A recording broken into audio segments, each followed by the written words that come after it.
Conversar en este momento con analistas para saber cuál es el desempeño justamente de los candidatos, ¿no? El análisis respectivo, además de estas cifras, de lo que se viene en esta segunda vuelta. Un mes, tú lo decías, Carlos, un mes, unos días más es lo que queda. Estamos con Cintia Cienfuegos, gestora cultural y coordinadora del Consejo Directivo de Transparencia. Ella está en Cajamarca, y con Lincoln Onofre, analista político, que se encuentra también en Ayacucho. Muy buenos días para ambos en principio, y me gustaría conocer sus impresiones de esta encuesta, la que lanza el día de hoy el diario La República del Instituto de Estudios Peruanos, que nos muestra una brecha ya de 20% entre ambos candidatos. Desde su punto de vista, ¿era algo que se veía venir analizando y viendo la performance de ambos candidatos en estas últimas 2 semanas? Cintia, por favor. Sí, buenos días, muchas gracias. Efectivamente no ha sido una sorpresa este resultado de la encuesta del IEP. De hecho, ya en las encuestas anteriores, Pedro Castillo marcaba una diferencia. Lo que ha sorprendido un poco es que esa brecha, esa distancia, ya se va ampliando cada vez más y responde a muchos factores en realidad. O sea, estamos en primer lugar ante un pedido, una demanda de cambio por parte de la ciudadanía. Eso es por un lado. Y este sector, este gran sector de la población, que es básicamente en casi el todo el territorio de que está ganando Castillo, encuentra en ese candidato justamente una representación para poder canalizar sus demandas de cambio, para poder ser escuchados, ¿no? Eso es por un lado. Y por otro lado está esta figura también de cercanía, de familiaridad que ha logrado tener Castillo en estos sectores. Recuerden que él es una persona que no es nuevo en liderar, en este caso, temas políticos. Viene desde un proceso también de liderazgo sindical, gremial, es rondero, se autoidentifica como tal, y eso también le da una dinámica de participación y de conexión con estas diferentes comunidades. Entonces, creo que por allí va un poco el voto, la explicación, que si bien es un voto emocional por hasta ahora, es un voto también antisistema, es un voto de cambio. Creo que tiene que ver también con estas estrategias de acercamiento y de diálogo que está generando Castillo en todos estos territorios, y que se sienten identificados también esta mayor parte de la población, y por eso es que encontramos esos resultados que cada vez se van distanciando más, ¿no? Sí, Lincoln, adelante. Sí, muy buenos días a todos ustedes. En efecto, como bien dice Cintia, parte de un antivoto, ¿no? El personaje del antisistema.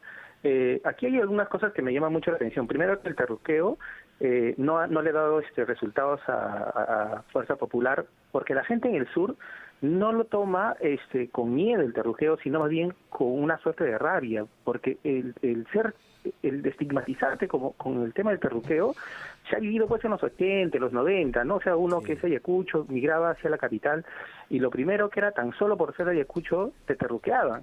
Entonces, esto más que miedo, creo yo, en estas regiones causa un poco de incomodidad, ¿no? Entonces, eso hace que te alejes además de quienes te califican, te estigmatizan de esa manera. Pero por otro lado, también está del lado de Fuerza Popular, pues tiene un equipo, ¿no?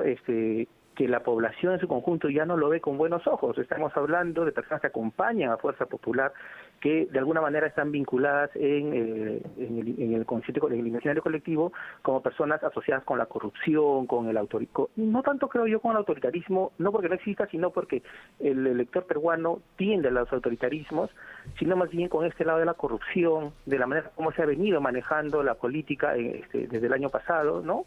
En el Congreso principalmente.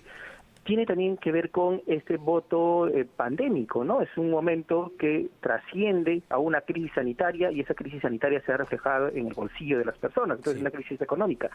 Y para terminar esta primera parte, es que si uno ve todo ese sistema, más la intervención anterior de la representante del IEP, un 19% prefiere a Pedro Castillo porque bajo ese logo de Es Como Yo, sí, y hay un 40% que prefiere a Fuerza Popular porque es como su padre. Y ambas posiciones, creo yo, se juntan en esa misma frase, ¿no? Un presidente como tú o un presidente como yo, que también lo tenía Fujimori en la década de los 90.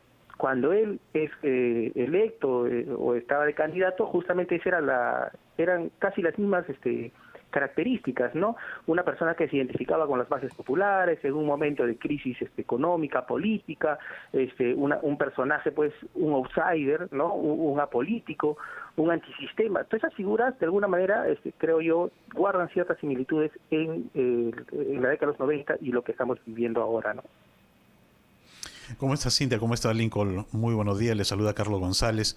A mí me parece particularmente que no, pero ¿ustedes consideran que ese 40% o digamos ese 20% que se ha añadido, ¿no?, después de haber ganado en la primera fase de las elecciones Pedro Castillo, es un cheque en blanco que se le está dando a Pedro Castillo? Porque la posición ideológica que tiene Castillo es bastante clara y precisa, ¿no?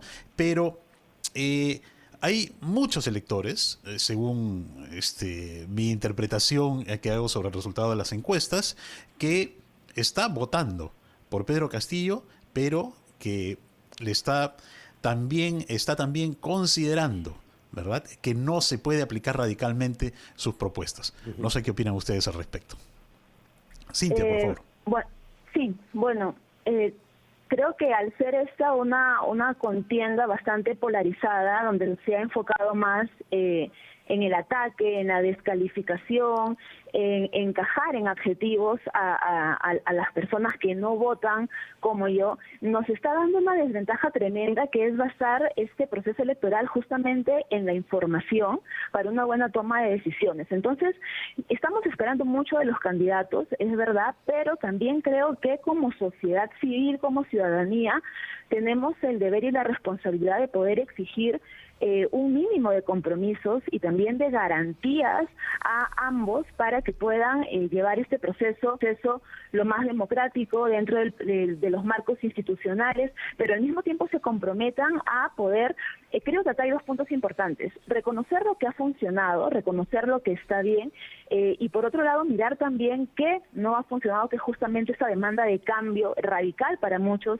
que están solicitando. Entonces, a partir de ello, poder generar una agenda o un listado de compromisos comunes que puedan asumir. Creo que es muy importante que la ciudadanía, más allá de la emoción, más allá de este voto antisistema que estamos mencionando, más allá de estos cambios radicales y que encuentran en sus candidatos a estas figuras que los puedan representar, tenemos la obligación también y la responsabilidad de poder generar estos acuerdos y estos compromisos mínimos de garantía para la gobernabilidad del país. Entonces, sí es necesario que nos basemos más en el contraste de las propuestas. Hasta ahora ninguno de los dos candidatos ha hablado de forma clara cuáles son las medidas que va a tomar, por ejemplo, frente a la crisis.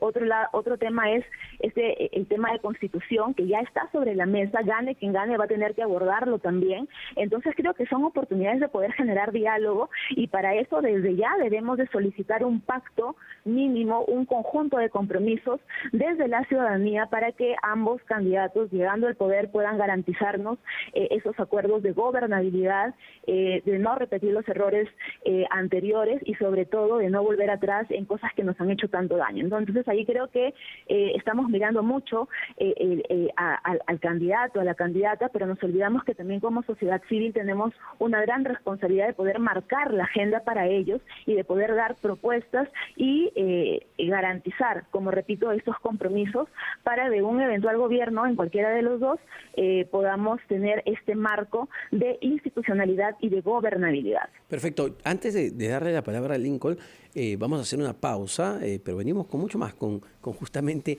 este análisis, ¿no? ¿Por qué unos suben, por qué otros bajan? 8 de la mañana con 46 minutos. Omar Mariluz y Carlos González los acompañan este domingo en Ampliación de Noticias aquí en RPP, La Voz del Perú. Estamos conversando con Cintia Cienfuegos, gestora cultural y coordinadora del Consejo Directivo de Transparencia, y el analista político Lincoln Onofre. Efectivamente, bueno, quedó pendiente la respuesta de Lincoln porque estábamos consultando sobre si los electores le estaban dando un cheque en blanco al candidato Pedro Castillo de Perú Libre, o debería, como dice Cintia, asumir ciertos compromisos ante la opinión pública. Lincoln. Sí, bueno, ahí yo creo que hay tres grupos de electores que están apoyando al señor Pedro Castillo. El primer grupo, diríamos casi inclusive con una cifra aproximada de un 20%, 19%, que es con lo que pasa en la segunda vuelta, y de alguna manera son personas, electores que han creído en la propuesta de Pedro Castillo. Sin embargo, también tenemos el antivoto hacia Fujimori, que hace que haya otro grupo importante de electores que vean cualquier opción, ¿no? Viable antes que elegir a Keiko Fujimori. Y en tercer lugar, también hay otro grupo de electores que no creen necesariamente en la propuesta de Pedro Castillo, sino más bien ven en él a una persona manejable, maleable, moldeable, que puede ser controlado por el Parlamento, que puede ser vacable inclusive, ¿no? Que puede ser vacado ante una situación crítica que propone de alguna manera la propuesta, el plan de gobierno de Pedro Castillo y el señor Vladimir Cerrón. Entonces, en esa línea creo que están estos tres bloques que de alguna manera terminan pues empujando las cifras a favor de Pedro Castillo. Sin embargo, había que advertir también entre la encuesta de hace una semana atrás y esta, Pedro Castillo no crece, está de 41 a 42%, se mantiene ahí. Sin embargo, a quien sí le ha afectado es a la señora Keiko Fujimori, Fuerza Popular, donde disminuye más bien. Ese punto me parece muy importante, ¿no? Y lo mencionaba también Patricia Zárate. Efectivamente, Castillo se mantiene con una aprobación o un deseo de voto similar al que veíamos hace 2 semanas, pero Keiko baja. Entonces, yo no sé cuánto le está afectando la mochila, que es mucho más pesada en el caso de Keiko que de Pedro Castillo, porque ella ha tenido una bancada mayoritaria con más de 70 congresistas, la gente lo tiene más en la memoria, y no sé si hablamos de hacer concesiones, que no hemos visto en este caso, en el caso de Keiko. ¿Por qué lo digo? Porque en el 2011, cuando el expresidente Ollanta recibe el apoyo de Mario Vargas Llosa, no viene solo, sino que Humala adhiere a su equipo técnico a gente de centro, gente que venía con Alejandro Toledo. Y esto es como un gesto, un guiño que le hace al centro, que mostraba que Humala se estaba alejando un poco de la izquierda para ubicarse en el centro. Gestos que no hemos visto en el caso de Keiko Fujimori. Sí. Efectivamente, yo creo que nos haría mucho bien, ¿no? A la ciudadanía poder ver también estas aperturas de diálogo, ¿no? De ambos candidatos, sobre todo también el del señor Castillo, que se va relacionando con un discurso mucho más radical, pero si lo hemos visto en otras entrevistas ya recientes, ha mostrado como esa puerta abierta al diálogo y a los consensos. Ayudaría mucho, por ejemplo, que ambos candidatos puedan ir transparentando información respecto a quiénes pueden conformar su equipo. Y otra cosa que es muy importante también y que lo quería mencionar es que yo lo que siento es que el debate se está enfocando mucho también en el aspecto económico, ¿no? Entonces estos temores del cambio van justamente también por si cambia o no el modelo, que es básicamente el modelo económico, y yo pienso que acá lo que hace falta también es tener una mirada integral de toda la crisis social y política que estamos viviendo. Entonces sí es importante ver también estas estrategias de comunicación, esta información por parte de los candidatos, y sobre todo tener que la ciudadanía tenga en la mano todos estos datos para poder tomar una mejor decisión y vaya calando un poco ese voto emocional que estamos viendo a un voto más informado también, para poder tomar una mejor decisión respecto a estas elecciones. Bueno, de mi parte yo lo que podría comentar es que a la actualidad pues no tenemos la claridad, no tenemos la certeza de quién es el equipo que estaría pues acompañando al señor Pedro Castillo en una eventual triunfo que tendría, ¿no?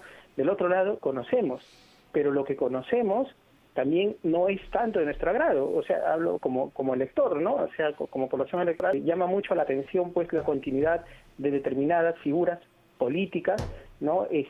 Cuyas acciones ya se han visto en el Parlamento anterior y ya tiene de larga data, además, sí. Cuando vemos personajes que de alguna manera han ido contra lo que la población ha querido dar salida a esta crisis política o la crisis económica, ¿no?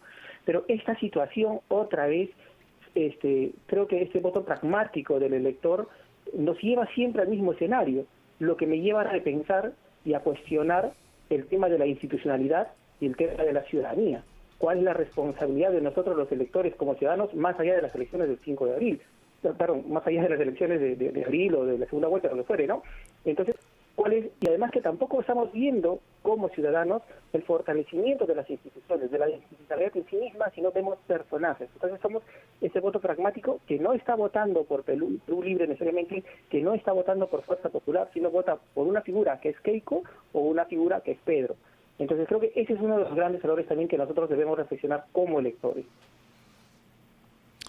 Muy bien, estamos en ampliación de noticias aquí en RPP, La Voz del Perú. Estamos conversando con Cintia Cienfuegos, gestora cultural y coordinadora del Consejo Directivo de Transparencia, y Lincoln Onofre, analista político. Cintia, ¿es creíble el discurso moderado que ha asumido Castillo en los últimos días, o crees tú que es solo parte de la estrategia para poner paños fríos a quienes están de repente atemorizados por su planteamiento ideológico? Bueno, yo creo que definitivamente es parte también de la estrategia, ¿no? Como decía Patricia en la entrevista anterior, es parte también de la democracia poder moderar el discurso, y creo que es acertado, pero al mismo tiempo, ¿qué nos garantiza que justamente ese discurso moderado se vaya a aplicar en un evento